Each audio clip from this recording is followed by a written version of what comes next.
അതിരില്ലാത്ത ഒരു India Pakistan ജീവിതകഥയ്ക്ക് കയ്യടിക്കുകയാണ് social media. ഒമാനിലെ ബർക്കയിലാണ് സംഭവം.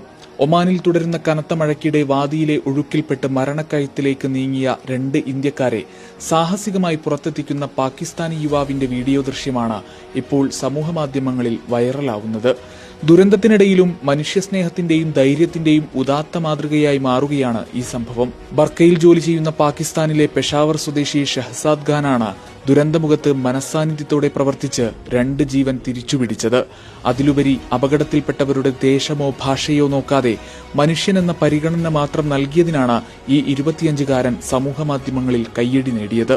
ഞായറാഴ്ച വൈകിട്ട് 4:00-ഓടെയായിരുന്നു സംഭവം. കനത്ത മഴയെ തുടർന്ന് ബർക്കയിലെ ഒരു വാദി കരകവിഞ്ഞൊഴുകിയിരുന്നു. ഒരു കാർ വാദി മുറിച്ചു കടക്കാൻ ശ്രമിച്ച് വെള്ളത്തിൽ കുടുങ്ങുകയായിരുന്നു. കാറിനുള്ളിൽ ആളുകൾ സഹായത്തിനായി കരഞ്ഞുകൊണ്ടിരുന്നു. പലരും വീഡിയോ പകർത്തുകയായിരുന്നു.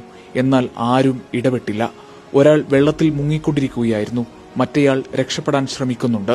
കാറിന്റെ പകുതി വെള്ളം നിറഞ്ഞിരുന്നു. എനിക്ക് മറ്റൊന്നും ചിന്തിക്കാൻ സമയമുണ്ടായിരുന്നില്ല. ദേശീയതയോ മതമോ ഒന്നുമല്ല, അപകടത്തിൽപ്പെട്ടവരെയാണ് ഞാൻ കണ്ടതെന്ന് ഷഹസാദ് ഖാൻ പറഞ്ഞു. പടച്ചവനാണ് ധൈര്യം തന്നത്. ആ സമയത്ത് അങ്ങനെ പ്രതികരിക്കാനാണ് എനിക്ക് തോന്നിയതെന്നും ഖാൻ വിശദമാക്കി. വെള്ളത്തിൽ ഭാഗികമായി മുങ്ങിയ കാറിന് മുകളിലേക്ക് പാലത്തിൽ നിന്ന് ഷഹസാദ് ചാടുകയായിരുന്നു. ആദ്യം കപ്പലുകൾ ഉപയോഗിച്ച് ഗ്ലാസ് തകർക്കാൻ ശ്രമിച്ചെങ്കിലും പരാജയപ്പെട്ടു. തുടർന്ന് കല്ലുപയോഗിച്ച് ഗ്ലാസ് പൊട്ടിച്ചു. സംഭവത്തിന്റെ വീഡിയോ സമൂഹമാധ്യമങ്ങളിൽ വ്യാപകമായി പ്രശംസിക്കപ്പെടുകയാണ്. ഗൾഫ് മാധ്യമം, മസ്കത്ത്.